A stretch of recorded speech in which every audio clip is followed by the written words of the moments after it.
Applause can sound like rain if you close your eyes. It fell on the terrace at Lakeview Manor while people told me who I had been. Harold Bennett, shipper, magnate, widower. I wore the bronze bus smile and let them pretend retirement is a hammock. Lanterns hung from dogwoods. The lake held the last orange of dusk like a coin. The band played standards and watched our faces. Evan, my son, moved briskly, collecting praise as if it were proof. He has his mother's eyes, not her ballast. Then Sabrina stepped out and the air changed. At 72, desire is a window age forgets to shut. My daughter-in-law's dress understood her hips. Silk learned her stride. She crossed to the drink table with the ease of someone who expects attention. Beauty is money. She spends it. The servers were busy with oysters, my indulgence, so she stood alone with the bottles.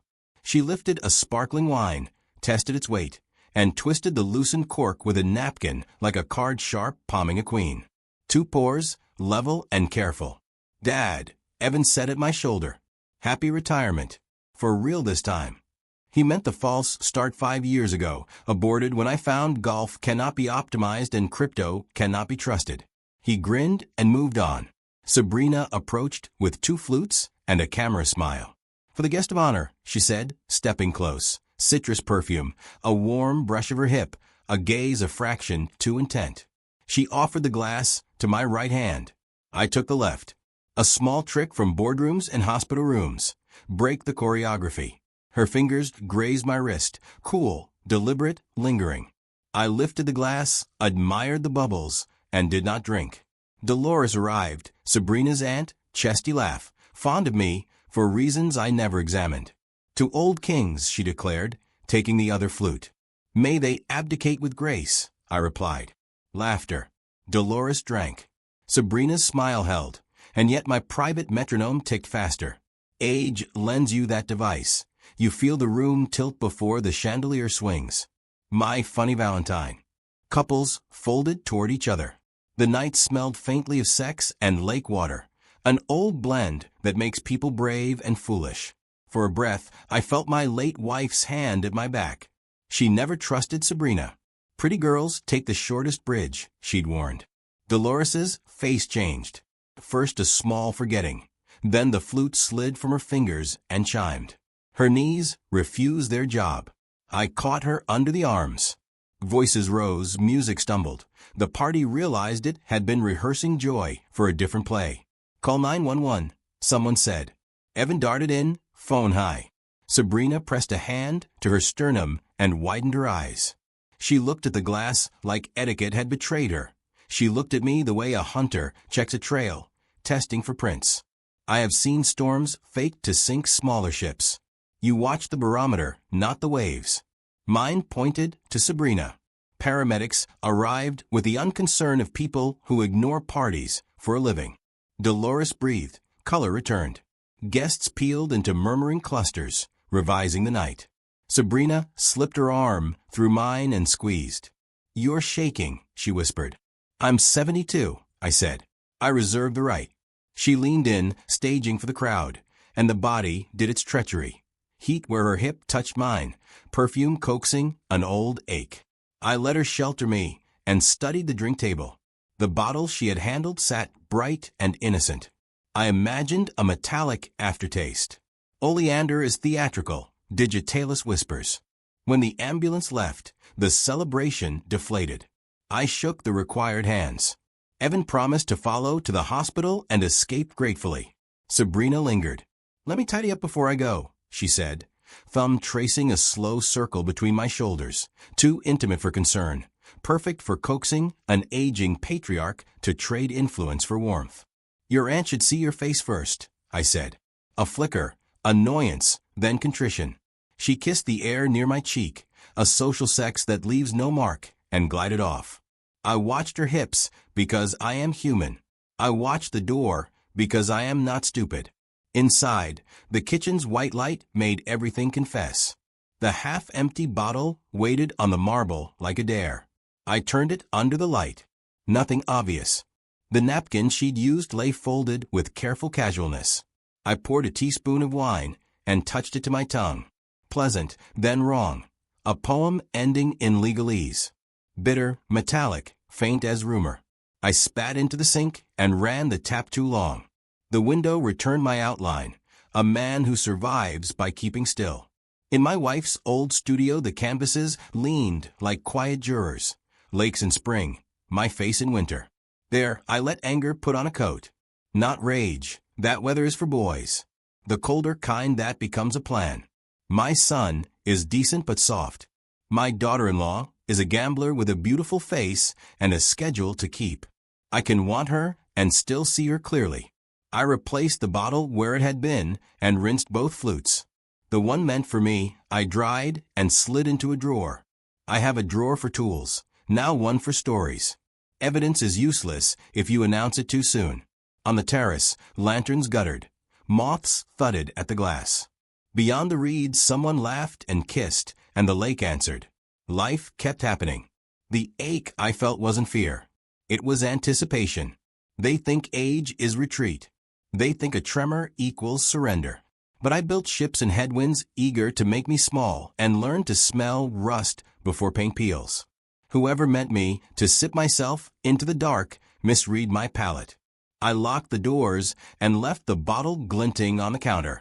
In the morning, I would begin. Tonight, I said my wife's name into the rooms, a benediction or a promise, and went to bed sober and awake, a bitter sparkle on my tongue and one thought. If my family has opened a game, I will learn its rules faster than they think. The night left a residue. Even after the guests were gone, Lakeview Manor smelled of panic, spilled champagne, perfume, and fear. The moon had climbed high enough to mock the lanterns that still burned over the terrace. From a library window, I watched Evan's car lights fade down the gravel drive, followed by Sabrina's smaller, more hesitant glow. Dolores was alive. The hospital confirmed it within the hour. Stable, they said. But the word stable never meant safe, not in business, not in life. Stability is the quiet between betrayals. I poured myself a scotch and let it sit untouched. My tongue still remembered the bitterness of Sabrina's wine. I couldn't prove what I felt, but experience has its own chemistry. It knows poison when it tastes it. At 72, you're supposed to be grateful for survival. I wasn't. I was curious. The party had been meant to close a chapter, but instead it opened one. The music, the laughter, the toasts, all had been carefully arranged by Sabrina, with Evan assisting in the duller details. Catering, flowers, guest list. My son is competent but incurious. He lives life as though it's a spreadsheet someone else already filled in. Sabrina, though, she curates. She designs moods the way men design traps. I went to the kitchen, flicked on the light. The empty bottle was still there, its label facing forward as if posing for evidence. I stared at it for a long time before finally locking it away in the cellar, beside old Bordeaux and older secrets. When I came back upstairs, the house was quiet except for the old grandfather clock marking seconds like an interrogation. My late wife Margaret bought that clock 40 years ago. To make time visible, she said. She never lived to hear how loudly it could accuse. I tried sleeping, but the mind, once bitten, refuses rest. Every sound, the wind brushing the shutters, the refrigerator humming, became conspiracy. At 2 a.m, I gave up. I took my robe, poured another drink, and sat by the window. The lake was still as oil. I used to find comfort in its reflection. That night, it looked like it was keeping secrets from me. Sabrina's face returned whenever I closed my eyes.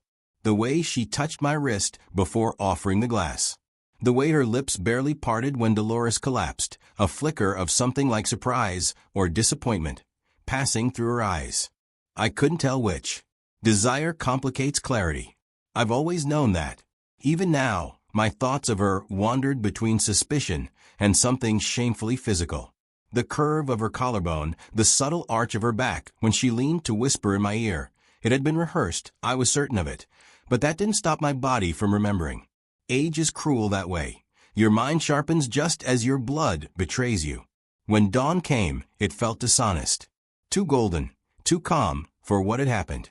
I walked the estate grounds pretending to inspect the rose beds, but really I was thinking about patterns. How every move at that party had led me to one conclusion. Someone had expected me to drink that glass. By 8, I had convinced myself it could be coincidence. By 9, I knew better.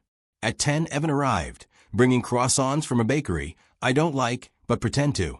His expression was carefully arranged, concern, tinged with filial duty. I recognized it instantly. It was the same look he'd worn years ago when he told me he'd lost $500,000 on a bad investment and needed guidance. "Dad," he said, setting the box down, "how are you holding up?"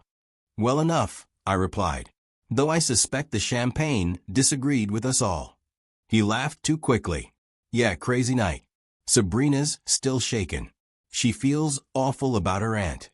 "I imagine she does." He hesitated, unsure if my tone was accusation or sympathy. I let him wonder. People reveal themselves in silences. We ate in the sunroom, the lake catching thin streaks of light. Evan talked about logistics, hospitals, insurance, future plans. Then, delicately, he mentioned the house. "Dad, maybe it's time to think about moving into something safer. You're alone here most of the time. What if something happens? There are great communities, private, secure. Sabrina found one near Portland. Silver Pines." He said it like a gift. "Silver Pines," I repeated, tasting the words the way I had the poisoned wine. "And this is Sabrina's idea? She just worries about you." "We both do." I smiled, not kindly. "Of course you do. That's why she offered to pour my drink." He blinked, startled. "What are you talking about?" "Nothing," I said, standing to refill my glass with water. "Just an observation." The silence that followed was taut, like a violin string ready to snap. He shifted uncomfortably, then changed the subject. When he left an hour later, I watched his car trail down the drive and disappear into the trees. I didn't feel anger, only confirmation. They wanted me moved. Out of the manor, out of control, out of the way.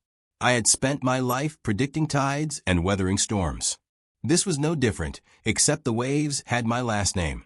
Back inside, the clock struck noon. I lifted my untouched scotch and said quietly to the empty room, "If my family wants war, they'll get one." And in that moment, I felt strangely alive again. Morning light always flatters the guilty. The sun poured through the kitchen windows of Lakeview Manor, washing the counters in gold and making everything look innocent again. I had not slept much. Sleep feels dangerous when your mind is sharpening knives. Evan called before 8, his voice syrupy with concern. "Dad, can I come by? Just to check on you." He made it sound spontaneous, but my son never did anything without Sabrina's script behind it. When he arrived, he brought croissants and guilt wrapped in a paper bag. "You should eat," he said, placing them on the counter as if performing care. I noticed his hair still damp from the shower, his shirt crisp. He looked like a man rehearsing sincerity. "I'm fine," I said, watching him pour coffee he hadn't been invited to. "Your aunt's still in the hospital, isn't she?" "Yes. They said she'll recover. Thank God." He smiled, too quickly, too broad. "Sabrina stayed with her most of the night. She feels awful, you know. She thinks maybe she opened the wrong bottle." I let the silence breathe. "The wrong bottle," I repeated. "Convenient." He frowned, misunderstanding. "She means she feels responsible, Dad. You know how she is, takes everything personally." I did know how she was. She took everything, personally or otherwise. He sipped his coffee. "Listen, about last night. Sabrina and I talked. We think maybe it's time you considered selling this place. The stairs, the lake, it's a lot for one person. You could move somewhere safer. Silver Pines, maybe?" That name again. Silver Pines. It sounded gentle, but I'd learned that institutions with names like that usually hide cages behind soft branding. "I'm not leaving this house," I said quietly. "Dad, it's not about control." "Of course it's about control." My voice cut sharper than I meant, but I didn't stop. "You want to manage my safety, my home, and next, my finances. That's control." He looked wounded, but his eyes flicked away. Small movements, tells of a man who knows he's been seen. "That's not fair. We just want you comfortable." I leaned back in my chair. Comfort is what people offer before they take something away. He didn't answer. For a moment, he was a boy again, the one who used to follow me around the shipyard, asking how cargo stayed balanced. Now he was calculating the weight of inheritance instead. "Evan," I said softly, "do you love your wife?" He blinked. "Of course I do." "Then tell her to stop handling my drinks." He froze, and for half a heartbeat I saw fear. Not anger, not confusion, fear. He laughed it off, too loudly. "Come on, Dad. You can't really think." "I think," I interrupted, "that the glass she offered me nearly killed her aunt." His smile faltered. "You switched the glasses?" So he knew. That tiny admission told me more than any confession. "She poured them," I said, standing slowly. I watched her. I've spent a lifetime watching people when they think no one notices. That's how I built an empire and survived it. He said nothing. The silence between us stretched thin, humming like an exposed wire. Finally, he exhaled. "Dad, maybe you're just tired. Everything that happened, it's a lot. Maybe you should talk to someone, a professional, just to ease your mind." There it was. The trap disguised as compassion. I'd seen it too often in boardrooms, subtle suggestions that the chairman might be losing touch, soft words paving the way for a quiet coup. "Someone," I repeated. "And I suppose Sabrina has a recommendation?" He hesitated just long enough. "Dr. Hart. Lionel Hart. He's helped families in situations like this." The name landed like a stone. I didn't show it. I simply smiled the way my lawyers taught me to when they smell deceit but aren't ready to strike. "That's thoughtful of her," I said. "Tell your wife I appreciate her concern." He relaxed, thinking he'd calm me. That's the trouble with manipulators. They always believe their act has worked. He gathered his things, touched my shoulder, and said, "We just want you safe." "I know," I replied, letting my hand rest briefly over his. "And you, son, should want to stay that way." When he left, the house grew vast again, too quiet. I walked through the rooms, library, sunroom, hallway, and felt the ghosts of ambition humming in the walls. I had built Lakeview Manor not as a home, but as a fortress of reputation. Now it would serve as one again. By noon, I had decided, if my family was plotting, I would not wait to be their victim. I opened my old Rolodex, fingers tracing names I hadn't used in years, lawyers, auditors, security consultants, people who owed me favors. But one name I circled twice, Miriam Cross. Once, she'd saved me from a hostile takeover when my own board tried to oust me. Silver hair, sharper mind. The only person alive who ever told me no and meant it. If there was anyone who could help me untangle what Evan and Sabrina were planning, it was her. I closed the Rolodex, poured myself a proper drink, and looked out at the lake. The reflection on the surface wasn't the face of a retired man. It was a strategist waiting for the next move. And the next move, I decided, would be mine. By the next morning, I had stopped pretending it was all in my head. Fear ages a man. Suspicion keeps him young. I chose the latter. Greystone Law sat downtown, an old granite building that smelled faintly of polished ambition. I hadn't been there in nearly 10 years, not since Margaret's estate settlement. But Miriam Cross still kept the same corner office, top floor, 3 windows, one ruthless mind. Her assistant recognized me instantly. "Mr. Bennett," she said, startled but professional. "Ms. Cross will be delighted." Delighted wasn't Miriam's style. She didn't do delight. She did precision. When she appeared in the doorway, her silver hair framed a face that looked like it had survived every storm I'd ever fled. "Harold Bennett," she said. "You're supposed to be retired." "I tried," I replied. "Turns out I'm terrible at it." She smiled, a small, knowing crescent. "Come in before you start confessing crimes in the hallway." I followed her inside. Her office was a curated battleground of old cases, plaques, framed verdicts, and a single bonsai tree that probably feared her pruning shears. She poured 2 glasses of water, sat, and waited. I told her everything. The party, the drink, Dolores's collapse, Sabrina's strange calm, and Evan's morning visit with the suggestion that I sell the house. I left nothing out, not even the part where I'd switched glasses. When I finished, she leaned back, fingers steepled. "And you're certain the glass meant for you was the one that made your guest ill?" "I can't prove it," I said, "but I can taste the lie. I've been fed enough of them." Good, she said simply. Doubt is useless. Certainty gets things done.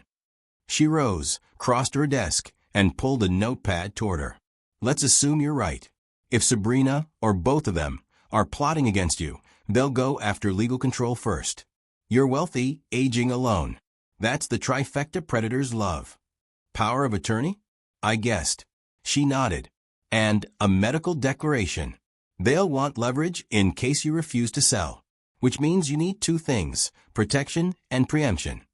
Meaning we play their game before they even realize there's one.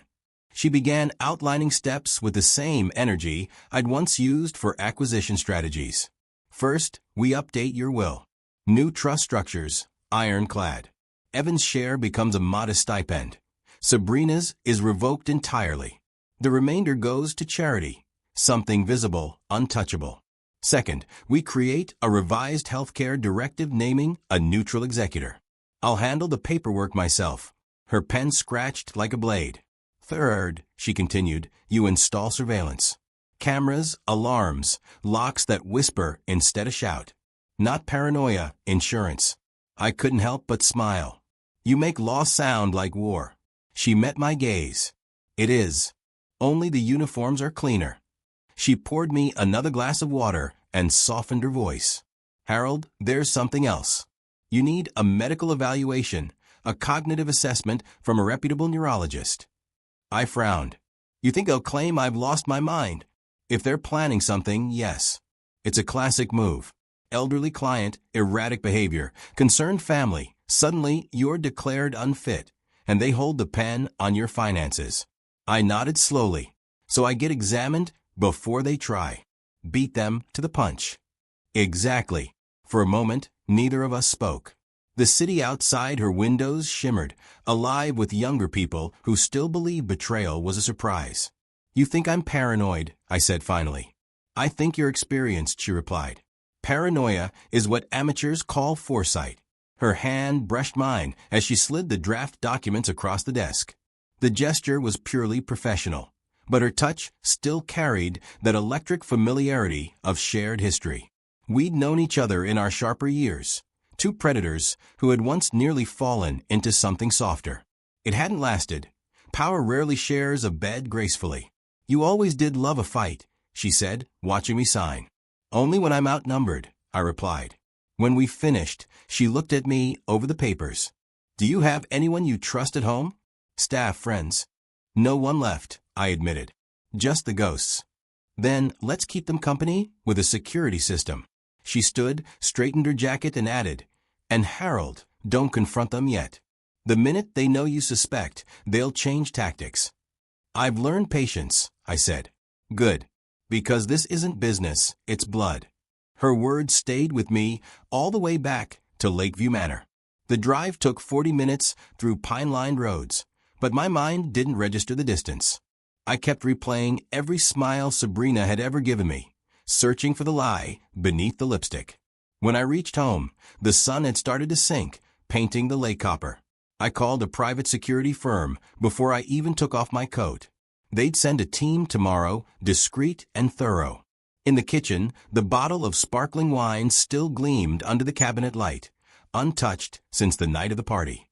I poured the rest down the sink, watching the bubbles die, and said aloud to the empty room, "Let's see how clever you really are, my dear." For the first time in years, I felt alive again, dangerously, deliciously alive. The morning after my meeting with Miriam Cross felt different, cleaner, colder, like the air before a long-awaited storm. The decision had been made. If my family wanted a quiet coup, they would find me less of a victim and more of a barricade. By 9, a black van from the security firm rolled up the gravel drive. Lakeview Systems, it said on the side. Discreet enough to satisfy the neighbors, efficient enough to make me feel like a man preparing for siege. 3 men stepped out, all young, all polite. Their tools gleamed in the sunlight like surgical instruments. Full coverage, I told them. No dead zones. Cameras inside and out, silent alarms, panic buttons. If a squirrel sneezes on the deck, I want to know about it. They laughed politely. I didn't. While they worked, I walked the perimeter of the property. Lakeview Manor wasn't built for secrecy. It was built for grandeur. High ceilings, wide windows, terraces that caught the evening breeze. It whispered welcome to anyone who approached. Now I wanted it to whisper warning. Margaret used to love this house. She filled it with people, music, life. I filled it with walls, contracts, and quiet. Sometimes I think she knew this would happen. That one day, charm would turn to deception, love to leverage. She always said, "Harold, you build fortresses because you don't trust anyone to guard the gate." She was right. And now I was proving her wisdom again. By noon, the security team had transformed the place.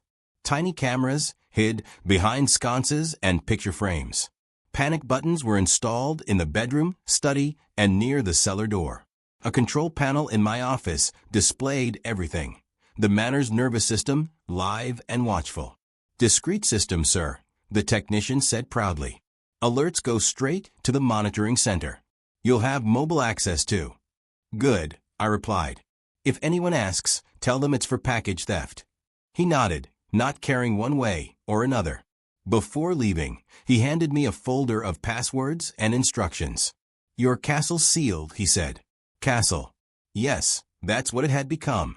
A castle with one tired king who had no knights left to trust. That evening, I sat by the window with a scotch and watched the lake turn silver. My reflection in the glass looked older than I remembered, but not weaker. Older men survive because they've already buried the versions of themselves that were too trusting.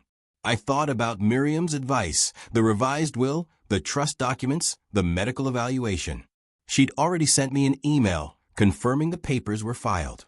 Evan's inheritance had been cut to a modest stipend. Sabrina's name was gone entirely. The rest, over $40 million, would go to environmental charities in Margaret's honor. It was fitting. My wife had loved the earth. My family only loved what they could take from it. I was still reading Miriam's message when the doorbell rang. Evan and Sabrina stood there, framed by the sunset.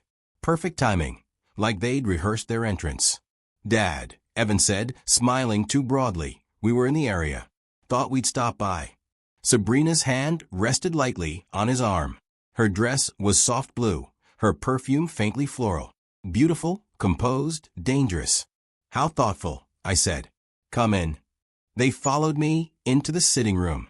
Sabrina's eyes roamed the new fixtures, lingering too long on the corners, where small cameras blinked invisibly. I could almost hear her calculating. "New lights?" she asked. "Upgrades," I said casually. "The world's full of thieves." Evan chuckled nervously. "You always were cautious." I poured drinks, water for them, whiskey for me. As I handed Sabrina her glass, I caught her eyes. "No champagne tonight?" A flicker. Barely a second. But I saw it, the flash of discomfort before the practiced laugh. "I thought we'd give it a rest." "Probably wise," I said, sitting across from her. Evan launched into conversation about business ventures and retirement communities. Sabrina nodded at the right moments, her hand occasionally brushing her husband's knee in a gesture meant for me to notice. Every move of hers was a message. She was confident, in control, unafraid. I let her believe that. When Evan mentioned Silver Pines again, calling it perfect for peace of mind, I pretended to consider it. "Perhaps," I said slowly, "though I've just finished revising my will. Moving now would complicate things." That made them both pause. "Oh," Sabrina asked lightly. "You updated it?" "Yes." Miriam insisted. I smiled, feigning warmth. "She's thorough, you know." She wanted to make sure everything was fair. Sabrina's fingers tightened around her glass. Evan's voice came out thin. "Fair. Of course. You'll be taken care of.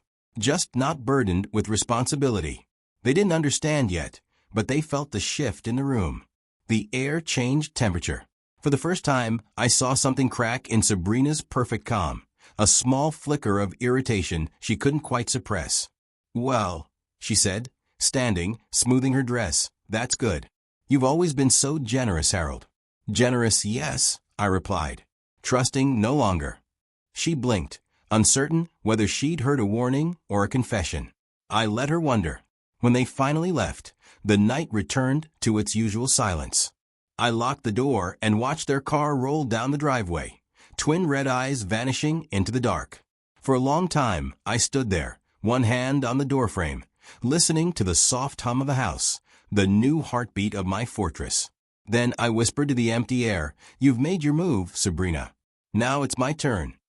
The cameras blinked in agreement, recording everything. By the time the tulips along the south path opened, I had decided that silence was my best weapon. The cameras were installed, the paperwork signed, and the bottle that had tried to turn me into a memory was gone. I moved through the manor like an old captain pacing his deck, listening for seams that creak. Shortly after noon, the bell chimed. Through the foyer camera, I saw Dolores, smaller than she had looked in her party dress, a scarf at her throat, eyes rimmed with fatigue. I opened the door before she could knock again. "Harold," she said, gratitude and reprimand at once. "You switched the glasses." "No preamble," I said. "Come in." She brushed past me, lavender, wool, hospital air. We sat in the sunroom where the lake pretended innocence. She placed both hands on the table. "It tasted wrong," she said. "Bitter. Metallic." I thought it was cheap champagne and laughed it off until the floor came for me. "I'm sorry," I said and meant it. I had meant to drink it. My mouth kept the rest, and perhaps that was the point.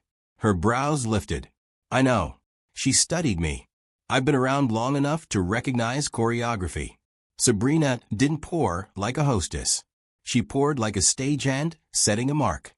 I opened the sideboard drawer and showed her the rinsed flute I'd kept aside. This was meant for me. She offered it to my right hand. I took the left. "She hates how you still own your life," Dolores said. "Your money is a story she's tried to edit since the day she married Evan." She said as much? Not outright. She gave a thin laugh. "But envy has a voice even when it whispers." Holidays, birthdays, any time your name surfaced, she preached about legacy. "Old men hoard power because they're afraid to be irrelevant," she told me last winter. I told her some men earn the right to keep their keys. I poured her water. She let her fingers rest over mine a beat, a pact without lawyers. The warmth surprised me, how steadying the touch of another survivor can be. For a moment, I remembered ballroom afternoons with Margaret, the sly press of her palm when the world got sharp. Desire isn't always sex. Sometimes it is the ache to be matched. "I don't scare easily," Dolores said, "but I won't pretend anymore." That night, Sabrina stayed at the hospital long enough to collect sympathy. Then she slipped out and phoned someone in the parking lot. I didn't catch it all, but I heard, "It should have been him." The words landed like cold stones. "I thought I hallucinated it," she added. "But this morning she called to ask how I felt, and to say how much she worries about you alone in this big house." Her gaze found the camera above the doorframe. "I see you're not alone." "No," I said. "Not anymore. If I talk to police, it makes this real," she went on. "Family messes are tar. They cling to everyone. But I didn't fall by accident, and you didn't imagine the bitterness. If you plan to fight, I'll stand beside you." I watched light skate the lake. I have known allies who cost more than enemies. Dolores did not. "Then we begin with truth," I said. I switched the glasses because Sabrina's attention felt wrong, the way a calm sea feels wrong before it folds the sky under. Since then, Evan has pressed me to sell the manor and move to Silver Pines, and he offered a psychiatrist ready to declare me safe and managed. "Lionel Hart," she said at once. "Sabrina's pet doctor. He signed a report that made her old employer's mother incapacitated in a week." The cameras hummed. "Miriam handles the legal perimeter," I said. "But we'll need more than paper. We'll need pattern." Dolores smiled. "Patterns I can provide. Sabrina has tells.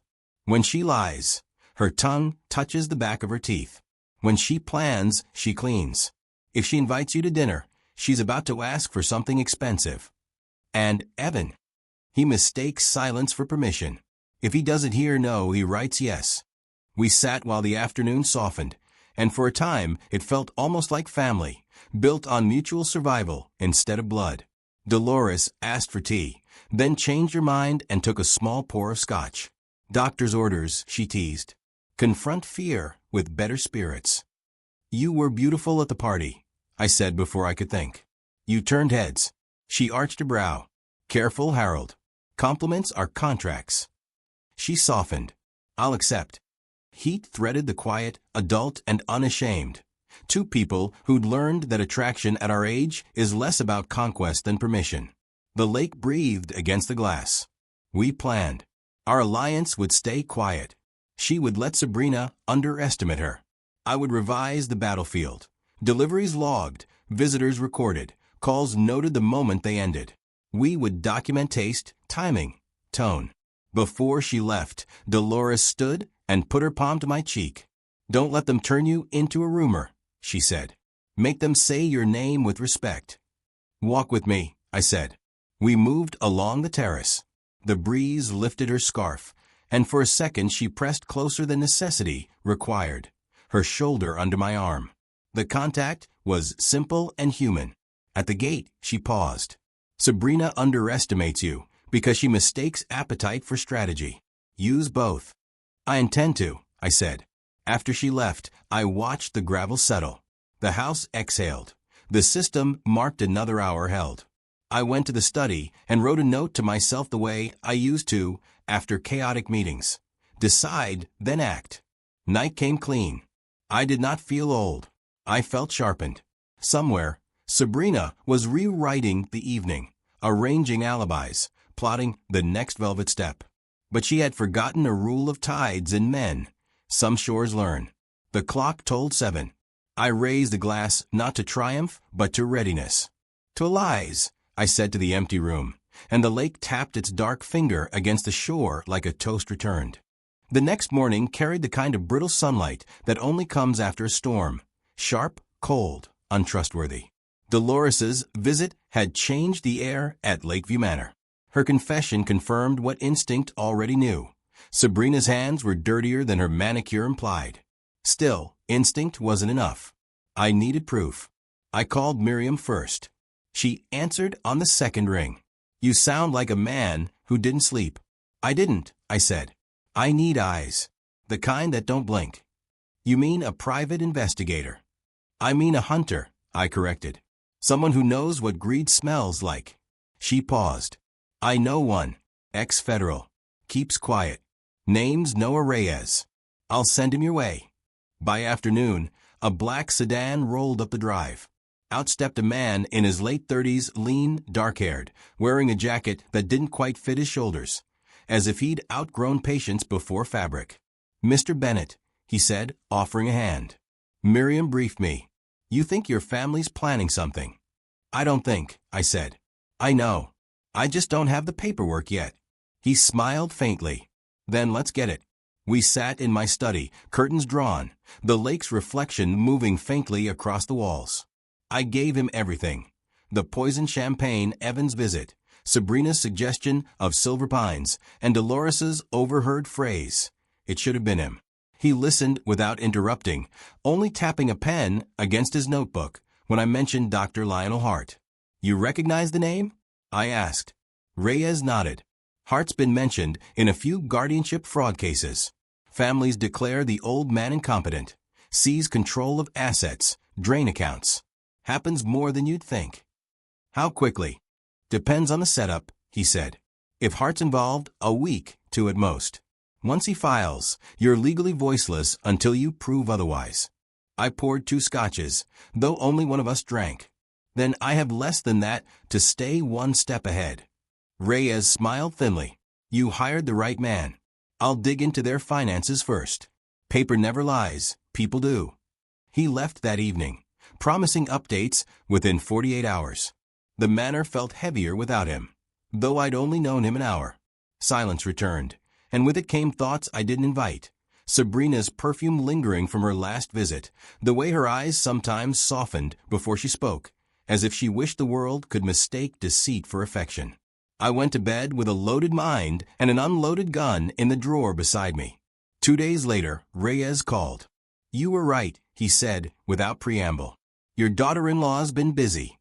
I met him in town, at a cafe where nobody looked up from their phones. He laid out the files like cards in a losing hand.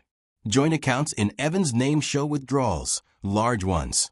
Real estate ventures gone bad. Gambling markers. He's leveraged up to his throat. Reyes flipped a page. And here's the kicker. 6 months ago, Sabrina purchased a life insurance policy on you.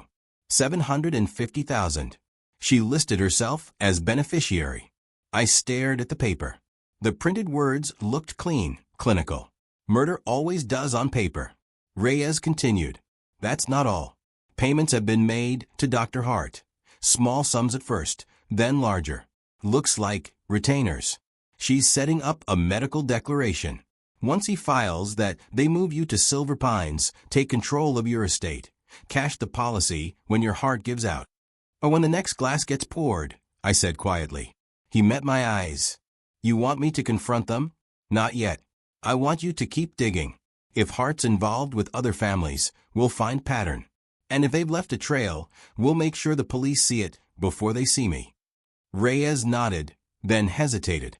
You know, most men your age would have signed whatever their kids put in front of them. Most men my age never learned to read the fine print, I said. Back at Lakeview Manor, I sat by the fireplace, watching the logs burn down to coals. I should have felt anger, but what I felt was precision. The same cold focus that had carried me through takeovers and betrayals decades ago. I had raised my son to survive the world, but somewhere along the way, he had decided to cheat it instead. And Sabrina, she was the spark behind it all. Clever, beautiful, reckless. If she had put half that cunning into loyalty, she could have ruled empires. The cameras caught her once that night, outside, by the gate, standing under the motion light. I watched the footage later. Her figure framed in silver and shadow, phone at her ear, her lips moving fast. I couldn't hear her words, but I didn't need to.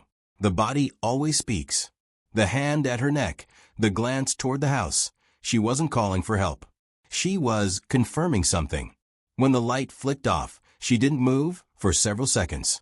Just stood there, staring up at the manor like it was a beast that refused to die. I turned off the monitor and poured another drink. My reflection stared back from the glass. Older, yes, but not done. Let them come, I murmured. They've already lost the element of surprise. Then I raised the glass to the empty room. To survival, I said. And for the first time in weeks, I smiled. When predators feel the tide turning, they switch to paperwork. 2 days after Reyes delivered files, Evan and Sabrina arrived in a mood that didn't match the weather. The lake was gray. Their smiles were summer. He carried a leather folder. She carried herself like a solution. Dad, Evan said, we've made everything easy. Music to an old man's ears, I replied, and let them in. In the sitting room, Sabrina arranged documents as if setting a table for seduction. Neat stacks, friendly tabs, a pen like a promise. She sat close enough for warmth to cross the small distance between us. The body wants what the mind refuses. I would not give either away. Silver Pines residence, she cooed. Just a consultation. They have a suite with a lake view, practically designed for you. Her tongue touched her teeth on designed. Dolores had told me that tell. Evan unzipped the folder. Power of attorney for convenience. A few medical forms, nothing scary. The community wants a deposit, fully refundable. We've covered it. He said the last part like a trophy. I poured coffee for them and tea for myself. The cameras watched from their corners. Sabrina accepted her cup, let her fingers brush mine, and held my gaze an extra beat. I've booked an evaluation with Dr. Hart, she added. It'll put your mind at ease. That's considerate, I said, turning a page as if sight reading. The wording was clever. Authorizations for the duration of a transition. Powers that could expand with a clinician's note. Kindness turned to handcuffs. I had written contracts like this once and watched men go quiet as the ink dried. Why don't we review them together? I suggested. I'll sign today, and Miriam can bless our efficiency tomorrow. Sabrina's smile thinned. Miriam is very busy. So am I said. We'll share the burden. We worked through the stack, their voices light, mine lighter. I made small changes with a fountain pen. Dates corrected, initials applied, minor clauses tightened. I kept the rhythm casual, the way I used to soften a hostile room. Dad, Evan said, the power of attorney is standard. You can trust us." "I do," I answered, "to do exactly what you planned." If he heard the barb, he ignored it. He slid the final page toward me, and I felt Sabrina's breath at my shoulder. She smelled like citrus and calculation. I signed. Bold, legible. The signature of a man who does not intend to be forgotten. "Wonderful," Sabrina said, and kissed my temple. "You won't regret this." Regret is for people who don't prepare. At 10:03 the doorbell rang, precisely when I expected it. "Are you expecting someone?" Evan asked. "Courier," I lied. "Even Scotch travels with paperwork." Detective Laura Dean and her partner stepped in, crisp as winter. We had spoken the night before after Miriam forwarded Reyes's packet with the phrase, "Time is now." "Mr. Bennett," Dean said, scanning the room, the papers, Sabrina's posture. "We're following up on the incident at your party.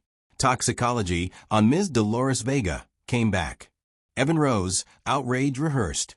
"Is this necessary?" "Oleander poisoning," Dean said evenly.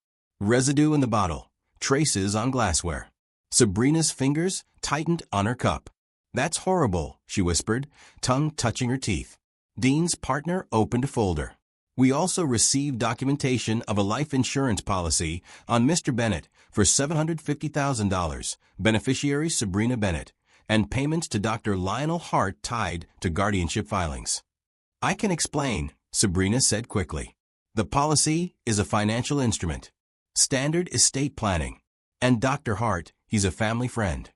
"Standard instruments don't usually taste bitter," I said. Evan turned on me, hurt welded to fear. "Dad, you're making this something it's not. We're trying to help you." "You tried to move me," I said. "Help is what you offer someone you're willing to leave free." "Mrs. Bennett," Dean said, "we'd like you to come with us to answer some questions." Sabrina reached for Evan's hand and missed it by an inch.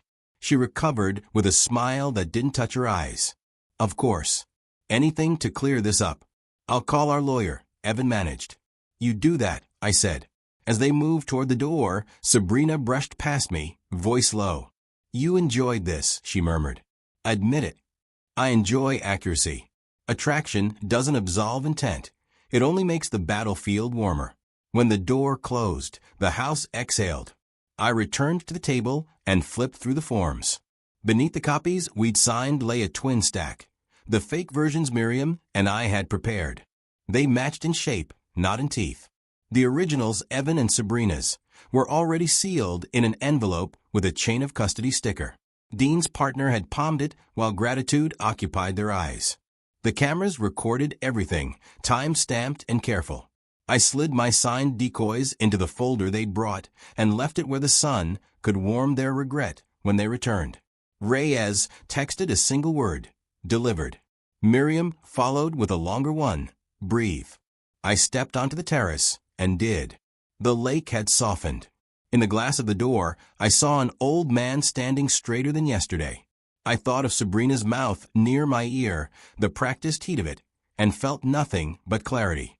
Paperwork and poison share craft. Both rely on you not reading closely.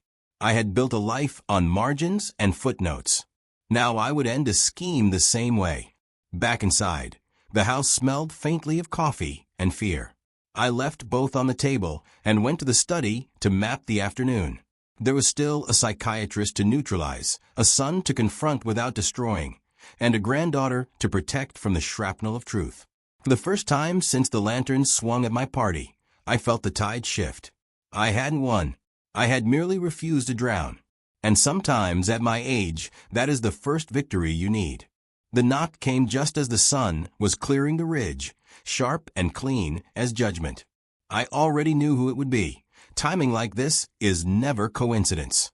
The security feed showed Sabrina's car first, white, polished, self-assured. Evans followed, 5 minutes later, more hesitant, like a boy arriving for punishment he doesn't yet understand. They came smiling, of course. Villains always do when they still believe the play is theirs. "Dad," Evans said, stepping inside. "We thought we'd finish the paperwork with you today. Make things official before you forget where we left off." That last phrase he delivered gently, but the meaning was barbed. I let it pass. "Perfect," I said. "I've already made coffee." Let's sit in the study. I've invited a couple of guests who should be here shortly.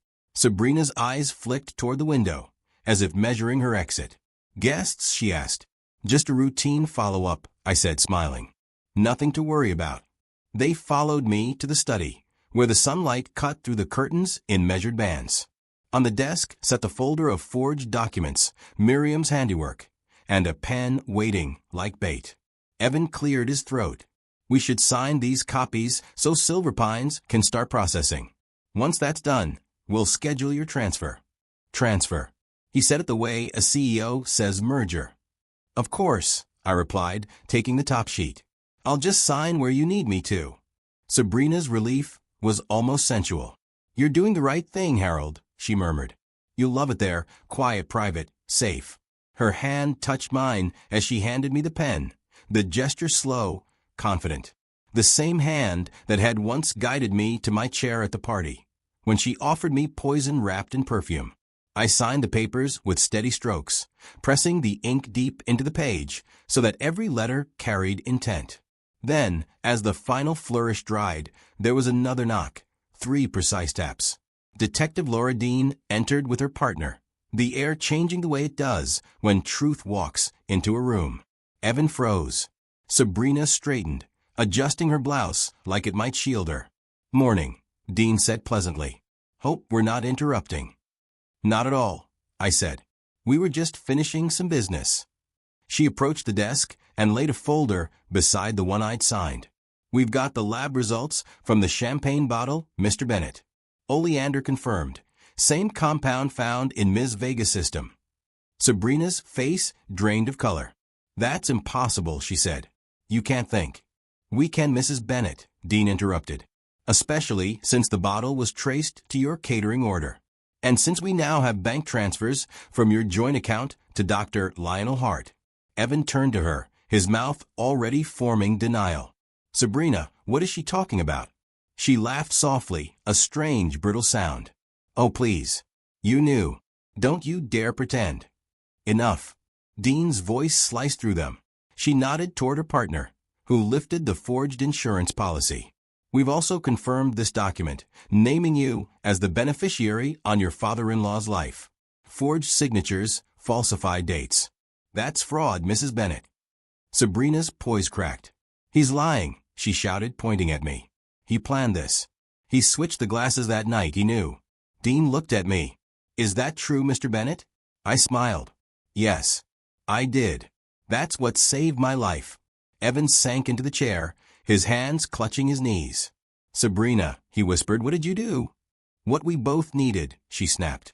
You were drowning us in debt. What did you expect me to do? Wait until your fathers will left us crumbs. Crumbs, I repeated softly. That's generous. In the new version, you'd have had less than dust. Sabrina's eyes met mine, fury and something else flickering there. Respect, perhaps, for the adversary she'd underestimated. Dean's partner stepped forward. Mrs. Bennett, you're under arrest for attempted murder and conspiracy to commit fraud. The click of handcuffs was almost delicate. Evan didn't resist when they turned to him, too stunned to argue. His silence was worse than shouting. He looked at me once, lost small. Dad, he said quietly, I didn't know she'd go this far. Maybe you didn't, I said. But you let her lead you here. As they were escorted out, Sabrina turned her head and smiled at me. Slow, venomous, beautiful even in defeat. You'll die alone, Harold, she hissed. No cameras will stop that. Maybe, I said, but not by your hand. The door closed behind them. For a long time, I just stood there, letting the sound of their absence settle. The house felt heavier, but also somehow cleaner. The old walls exhaled. The cameras blinked silently, each one a sentinel bearing witness. Dean stayed a few minutes longer, taking my statement, assuring me that charges would hold. You did the right thing, she said before leaving. You were lucky. I watched her go, the weight of the years finally catching up. Luck had nothing to do with it. Experience had simply outlived treachery. When the cars pulled away, the lake shimmered again, as if the manor had been holding its breath all this time and could finally exhale. I went to the terrace, lit a cigar I hadn't touched in a decade, and watched the smoke curl upward into the morning air. It wasn't victory, I felt, not entirely. It was something colder, justice, perhaps, mixed with loss. My son would face years in court. Sabrina would trade her beauty for bars. And I, the supposed victim, would remain here among ghosts and cameras, safe but not whole. Still, survival is its own triumph. And when I raised my glass that evening, I toasted not to vengeance, but to clarity. Never underestimate an old man, I said to the empty room. The lake didn't argue. It just shimmered, silent and knowing. Spring returned to Lakeview Manor like a promise kept. Irises speared the south beds. Quince burned along the bend to the dock. I still woke early, coffee, a slow walk of the perimeter, a listen for what the house tells me. Compressor hum, floorboards settling. The lake's low gossip. The trials ended in winter's tale. Sabrina received 15 years. Elegance stripped from the sentence, like varnish. Evan took 2 for conspiracy and fraud. Newspapers called it a domestic plot, as if the attempted murder of an old man were messy housekeeping. I told the press what I always tell them.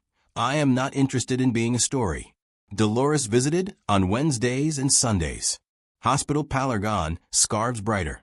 We were allies first, friends next, something warmer in the quiet. Age is an honest broker. It lets you call attraction what it is without theater.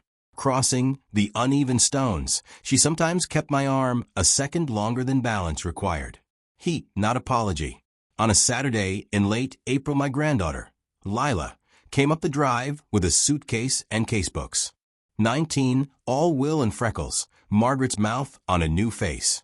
She studied me on the steps the way a young attorney studies a witness, measuring, kind, exact. "Hi, Grandpa," she said, hugging me like forgiveness.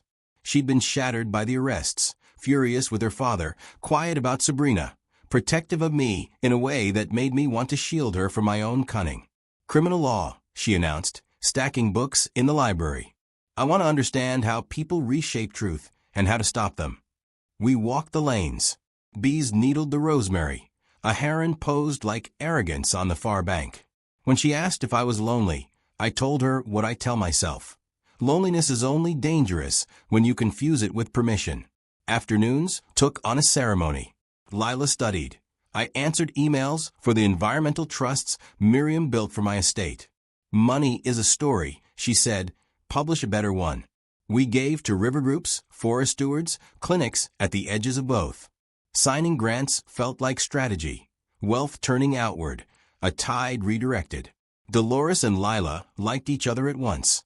2 sharp women with a shared distaste for theatrics. At dinner one night, while I cleared plates, Dolores brushed a speck of flour from my sleeve.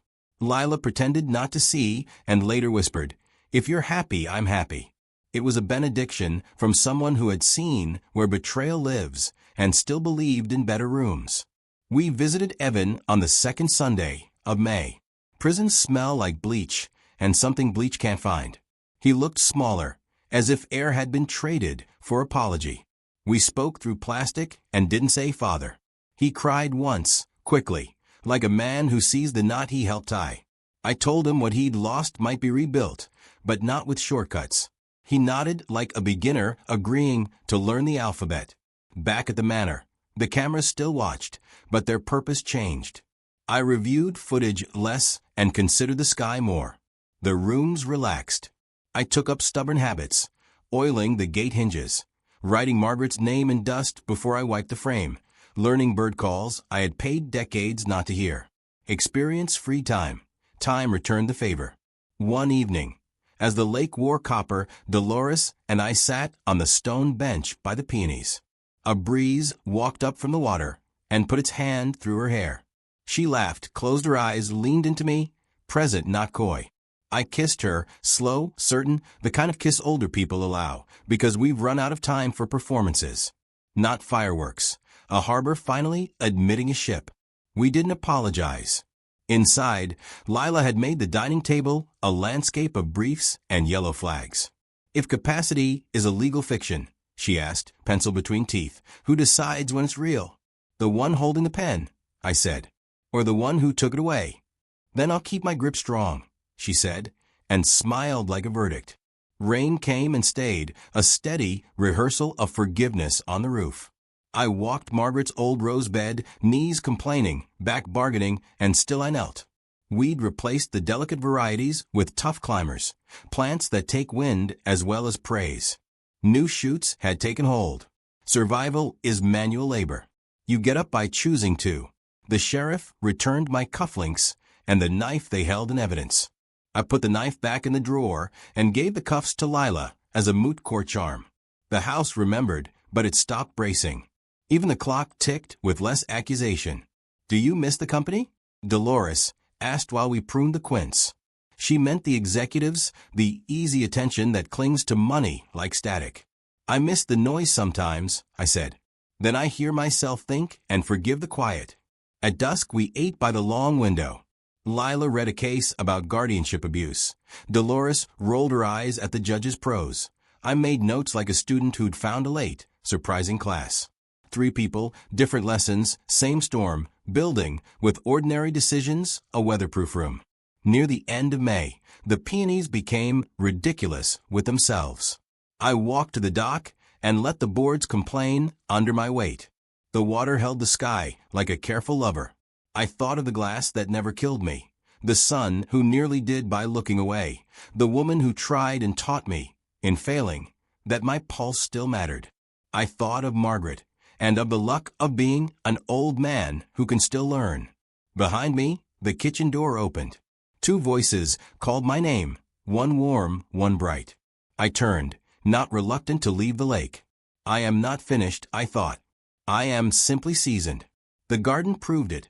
Wounds under mulch, green insisting anyway. Inside, I took their hands before we sat to eat. We did not say a prayer. The evening was won. When wind rattled the panes, the house did not flinch. It breathed like something alive and mended.